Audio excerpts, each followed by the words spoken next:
à notre capsule du Made in Africa, une capsule qui met en lumière les acteurs de la production et de la consommation locale.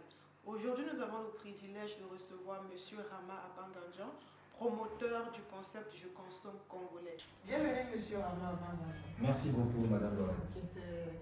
Nous te remercions d'avoir accepté notre invitation. De rien, c'est un plaisir, c'est un plaisir. Voilà. Alors, qui est M. Rama Abangandjan? Alors, M. Rama Abangandjan, c'est un Congolais spécialiste en communication et puis voilà, promoteur, producteur, créateur de contenu, voilà. C'est tout ce que je peux dire parce que après ça risque de s'étaler. Ok. De toutes les façons, il y a d'autres questions qui arrivent, on aura l'occasion de parcourir. Alors, M. Rama Abangandjan est très connu sur la toile avec le concept Je consomme congolais. Parlez-nous du concept. C'est quoi Je consomme congolais et quel a été le déclic? Alors, Je consomme congolais, c'est un concept par lequel nous invitons les Congolais à comprendre l'importance de consommer congolais, premièrement. Et deuxièmement, c'est puisqu'on invite les Congolais à comprendre l'importance de consommer congolais, il faut donc leur montrer qu'est-ce qu'ils vont consommer. Donc en deuxième temps, c'est de promouvoir ceux-là qui constituent ou qui incarnent le Made in Congo que nous voulons voir, que ce soit en termes de produits, en termes de services, d'articles et même de talents. Donc l'idée, c'est d'aller trouver ces entrepreneurs, ces artisans, ces producteurs là où ils sont et les mettre en lumière. Parce que bon, on est parti d'un constat, il y a beaucoup de choses qu'on met en lumière dans notre pays, mais il n'y avait pas beaucoup de concepts pour mettre en lumière les jeunes artisans, les jeunes entrepreneurs, ceux qui sont tout petits. Et donc, on a décidé de créer. Donc, le déclic vient parce que moi, je travaille dans la publicité, dans la communication depuis aujourd'hui bientôt 10 ans. Et j'ai accompagné et je continue d'accompagner des entreprises de grande taille. Mais à un moment donné, je me suis rendu compte, avec mon équipe, on s'est rendu compte que c'est bien d'accompagner les entreprises de grande taille. Disons par exemple une grande multinationale, il faut l'accompagner, mais ce n'est pas grâce à vous qu'elle est arrivée là. Et donc à un moment donné, nous en tant que communicants, on s'est dit, mais nous aussi on a besoin d'avoir nos champions, ceux que demain on peut être sûr, nous en tant qu'agence, de dire que nous avons permis de les accompagner et aujourd'hui ils sont là. Et donc on a commencé à chercher les plus petites entreprises et on s'est rendu compte que les nombreux sont là, ils ont du mal à se développer parce que principalement on ne consomme pas ce qu'ils font. D'où l'idée de créer un concept qui va être, on va dire, qui va toucher la fibre nationale et qu'on va appeler Je consomme congolais pour inviter le Congolais lui-même à comprendre l'importance de consommer. Voilà. Voilà. Magnifique. Merci beaucoup. Vraiment, c'est à féliciter. Choisir comme ça, de se dire, ok, je décide de mettre les artisans en valeur ou bien à vue, parce que comme tu as dit tout à l'heure, on ne les connaît pas, quand ils font des merveilles, c'est vraiment un acte à féliciter. Merci. Merci. Il y a de cela quelques semaines, vous avez mis sur pied, ou bien vous avez mis sur pied la première édition du Je consomme, du festival Je consomme congolais. C'était du 2 au 4. Oui, c'est ça. Voilà, quels ont été les retours? Alors, les retours de façon immédiate ont été positifs. Donc, en tant que promoteur, qu'est-ce qu'on a constaté? Le public est venu. On a organisé cet événement dans un hôtel, donc le public a répondu présent. Les artisans ont répondu présent parce que quand on démarrait, je vous dis la vérité, on ne pensait même pas atteindre 10 exposants. Au final, on en a eu 23. On n'a pas eu d'accompagnement immédiatement de gros moyens de communication. On a travaillé avec un budget de communication restreint, mais on a quand même réussi à avoir 23 exposants. Le public est venu, les exposants ont répondu présent et par-dessus tout, il y avait de très très beaux articles. Et aujourd'hui, derrière cette exposition, il y a certains qui sont maintenant en train de gagner des marchés, certains qui sont en train de gagner de la clientèle. C'est très bien.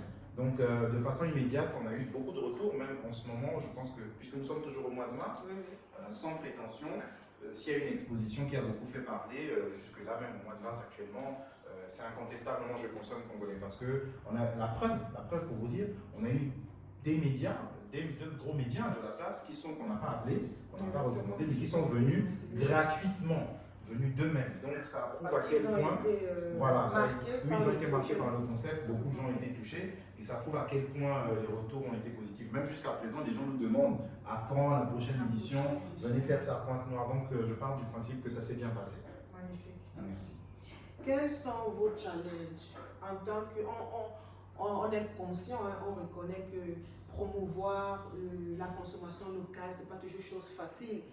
Maintenant, en tant qu'acteur, quelles sont les difficultés que vous rencontrez?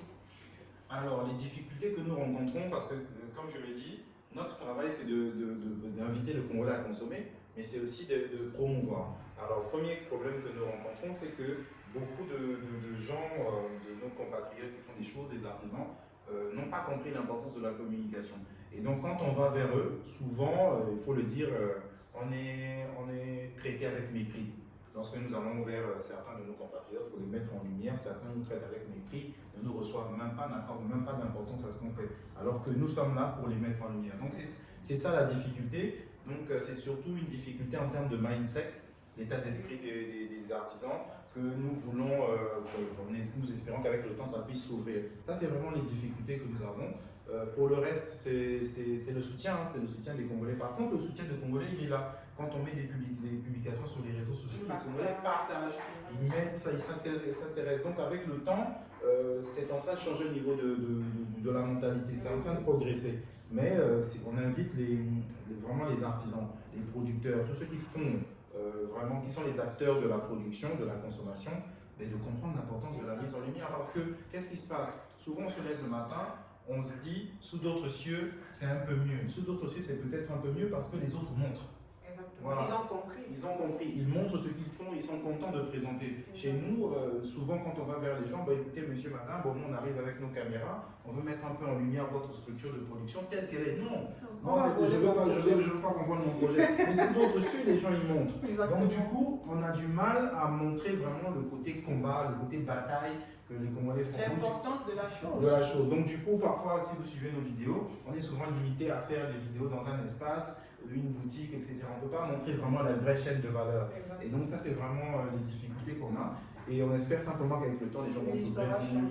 Voilà principalement les difficultés. Le reste, c'est de l'accompagnement. Quand on organise un événement comme le JCC Festival dernièrement, ce que nous souhaitons, c'est que quand on va vers un annonceur, qu'il comprenne que ce que nous sommes en train de faire, c'est peut-être même pour lui aussi. Ouais. Parce que quand nous, on invite le Congolais à consommer, le Congolais qui consomme ou qui produit crée des emplois. Quand il crée des emplois, qu'est-ce qui se passe? Les gens travaillent, gagnent de l'argent, vont venir consommer ce que lui il vend. Exactement. Vous voyez ce que je veux dire? La consommation locale, ce n'est pas seulement les denrées Non, alimentaires. c'est pas seulement les denrées C'est alimentaires. dans tous les domaines Dans tous les domaines d'activité. Donc par exemple, vous avez ouvert un bar, parce que quelle est la réalité? La réalité, c'est que toute entreprise qui existe est tributaire de la création d'emplois. C'est-à-dire que vous avez ouvert un bar, mais le nombre de clientèle que vous avez est proportionnel aux Congolais qui travaillent. Ça veut dire que plus il y a des Congolais qui créent des entreprises, qui emploient des gens, plus vous aurez de clients dans votre bar. Donc ça veut dire que moi, quand je viens avec mon équipe vous présenter un contrat de sponsoring, bah, c'est un peu dommage que vous nous accompagniez pas, parce qu'en fait, on travaille pour que vous ayez plus de clients. C'est gagnant-gagnant. Gagnant-gagnant en fait. Et donc c'est ce genre de choses que nous déplorons. Nous espérons simplement qu'avec le temps, ça va s'améliorer. Mais on garde la foi, on continue à travailler. Moi-même, je suis certaine que ça va s'améliorer. Parce que ce n'est pas seulement au Congo, hein. Même chez nous au Cameroun, on vit les mêmes réalités. Les mêmes réalités. Voilà. Et quels sont vos objectifs? Alors, nos objectifs, vraiment, c'est de travailler dans le fond. Le fond, c'est quoi? C'est que, par exemple, comme je l'ai dit, nous, Je Consomme Congolais est une succursale de notre agence de com. Alors, qu'est-ce qui se passe, ce qu'on veut faire, ou qu'on fait? C'est-à-dire qu'un communicant est pour l'entreprise ce que le médecin est pour l'être humain. Ça veut dire que nous ne pouvons pas dire que nous sommes une agence efficace si on ne peut pas dire que nous avons propulsé telle entreprise. Donc derrière le JCC Festival, l'objectif c'est que pour nous, derrière toute la dynamique que nous mettons en place, c'est de dire qu'au sortir de tout ça, voici une entreprise qui est devenue championne. Voici une entreprise qui évolue. Voici une entreprise qui est passée par nos canaux et qui aujourd'hui emploie des gens et qui réduit le chômage. Parce qu'au final, c'est ça. Au final, c'est développer le PIB, la croissance, les industriels, etc. Et ça nous gagne. Donc, c'est nous tous qui gagnons. Bien sûr. Donc, vraiment, c'est l'économie du pays. Exactement. Donc, nous, à terme, vraiment, notre plus grande satisfaction, c'est de savoir que tous ceux qui sont passés, par exemple, dans le JCC Festival, aujourd'hui, sont des entreprises de taille qui emploient des gens. Parce que je préfère ne plus faire JCC Festival deuxième édition que de continuer à faire sans justifier aux gens qu'après, il y a des gens qui... la première édition, parce que parlons bien, si on reste sur l'aspect exposition, il y a déjà une centaine d'expositions. Donc, à quoi ça sert, où est la valeur ajoutée de continuer à faire sans montrer le succès des gens? Donc, on a fait le JCC Festival, on a fait l'exposition, il y avait des ateliers, il y avait une remise de trophées. La vraie valeur ajoutée de notre festival, c'était la remise de trophées. Pour reconnaître le talent des gens, l'innovation des gens. Mais nous voulons vraiment que les gens émergent. Ça, c'est vraiment ce qu'on veut dans toute la dynamique Je consomme congolais du début jusqu'à la fin. C'est que quelqu'un émerge L'idée d'artisans à devenir des entreprises de taille. Voilà. Voilà. Magnifique. Ok.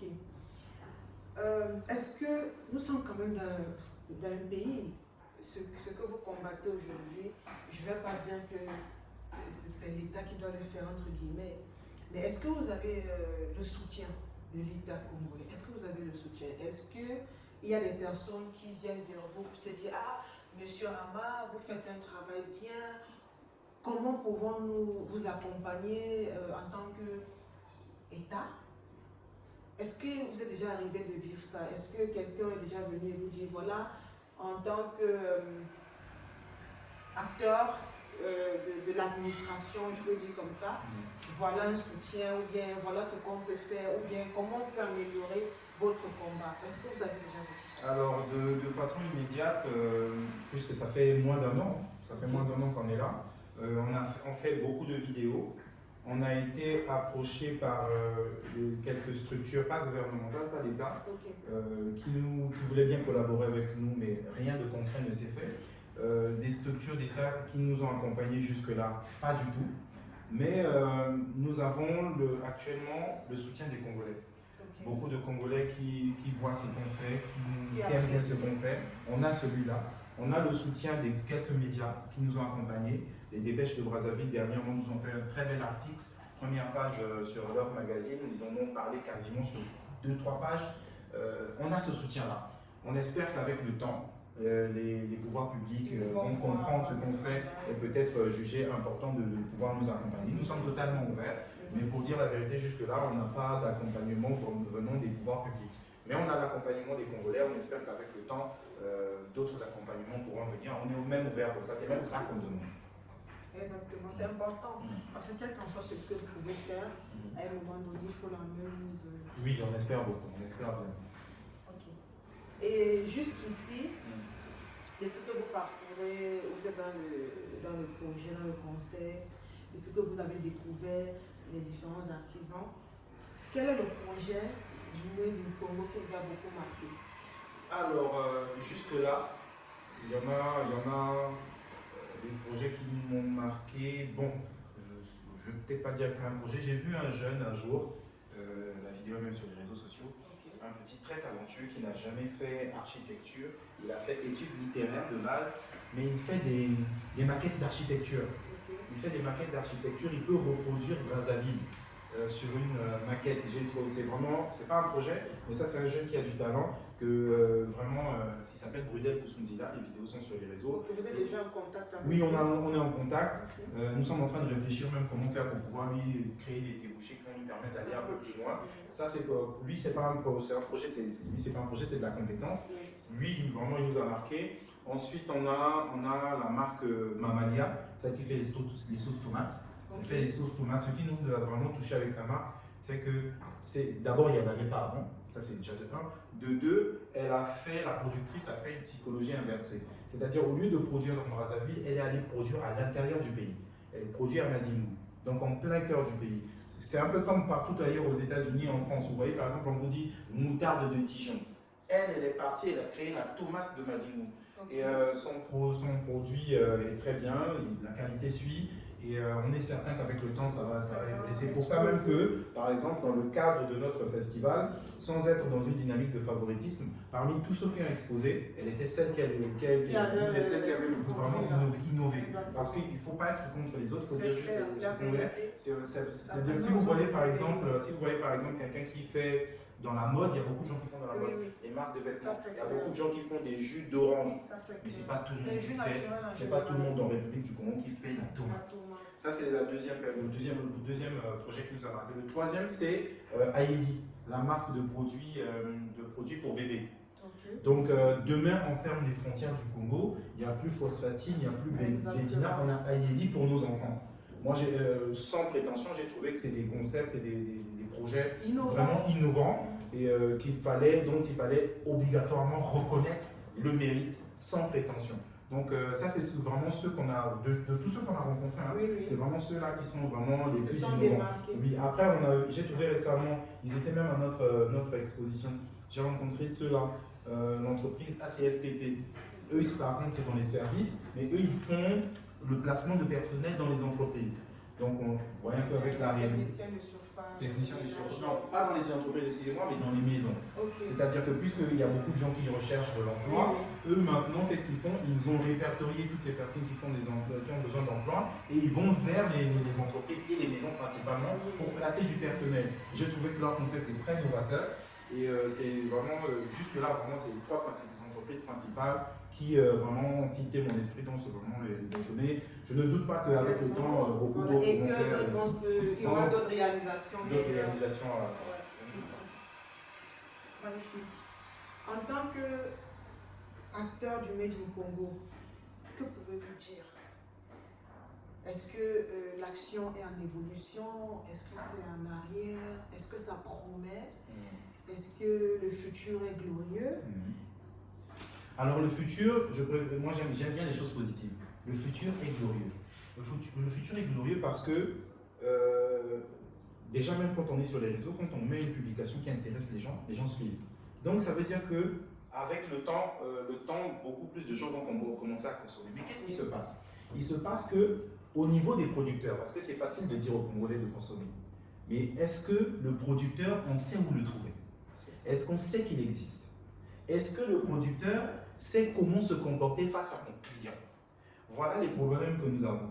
Et ces problèmes, c'est des choses qu'on espère régler avec le temps. C'est-à-dire qu'il faut emmener les producteurs à comprendre que ce qu'ils sont en train de faire, c'est du marketing, c'est de la vente. Et il faut s'ouvrir à se faire découvrir, il faut s'ouvrir à suivre des process pour se légaliser, pour construire quelque chose de solide, pour que le Congolais puisse le trouver. Parce que nous, aujourd'hui, en tant que plateforme de diffusion, de mise en lumière, nous avons les retours. Les Congolais nous écrivent, et quand les Congolais nous écrivent, c'est pour nous dire oui, le produit est intéressant, mais je ne peux pas quitter Ngamakoso pour aller au centre-ville acheter ça. Donc, il faut que je sois capable de trouver ce produit-là quelque part. Donc, on a des difficultés au niveau de la chaîne de distribution. Donc, il faut que, mais pour que ça puisse marcher, il faut qu'il y ait beaucoup plus de chaînes de distribution. Il faut que, comment on appelle, les entrepreneurs congolais, les artisans, etc., comprennent l'importance, comment je veux dire, le fonctionnement de l'économie. Parce qu'il y a cette difficulté-là. Beaucoup se lancent, mais ne comprennent pas le fonctionnement de l'économie. Et donc, vous leur proposez, par exemple, monsieur, madame, venez intégrer tel réseau d'affaires pour qu'on puisse pouvoir, avec le temps, créer telle chose. Les gens refusent. Donc, en même temps, ils veulent vendre, mais en même temps, ils bloquent la machine qui va permettre à leurs clients de se découvrir. Donc, il y a un travail qui doit se faire au niveau des entrepreneurs, des artisans, etc., pour leur permettre de s'ouvrir, de comprendre les mécanismes économiques pour que toute la machine s'emboîte. Oui. Voilà les difficultés qu'on a. Donc, si les choses changent, et si on comprend rapidement, je suis certain que d'ici 2-3 ans... Plus ils vont vite comprendre, plus les choses iront rapidement aussi. Exactement, plus vite les choses iront. Donc, c'est un travail d'ensemble, mais je ne doute pas, ça va aller, ça va aller. Oui, certainement, ça va aller, parce que si on regarde 4 ans en arrière, le Made in Congo n'était pas ce que c'est aujourd'hui. Oui, c'était pas ce que c'est aujourd'hui. Aujourd'hui, on a des produits, c'est en train de bouger, il y a la créativité. Il y a quand même des points de distribution, même si c'est au centre-ville. Oui, ça commence à arriver. Il y a beaucoup qui est là maintenant, qui est devenu un point de distribution. Donc ça bouge, ça progresse. Ok, monsieur Rama, Abanganjo, merci beaucoup d'avoir répondu à toutes nos questions. C'est un plaisir. Merci beaucoup et nous espérons que la prochaine fois sera également un plaisir.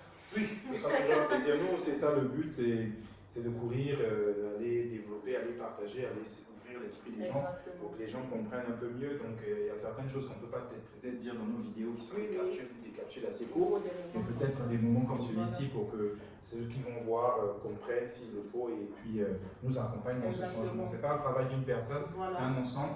Et on espère qu'avec le temps, ça pourra toucher un maximum de gens pour que les choses bougent. Exactement. Et chaque citoyen devrait comprendre qu'il doit consommer local en fait. Parce que c'est ça qui contribue au développement de l'économie d'un pays. Exactement. Il faut consommer congolais. Comme je le dis, le Congo a le savoir-faire et maintenant il faut le faire savoir. Voilà, exactement. Merci beaucoup. De rien. Nous étions en compagnie de M. Ramangadjo, comme nous l'avons si bien annoncé au départ. Le thème était comment se porte le Made in Congo.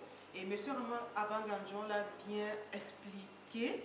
Voilà, le Made in Congo est sur de bonnes voies et tout en espérant que les Congolais vont comprendre.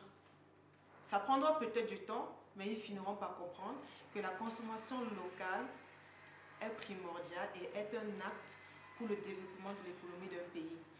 Nous espérons que la capsule vous plaira et nous vous disons à la prochaine. Merci beaucoup.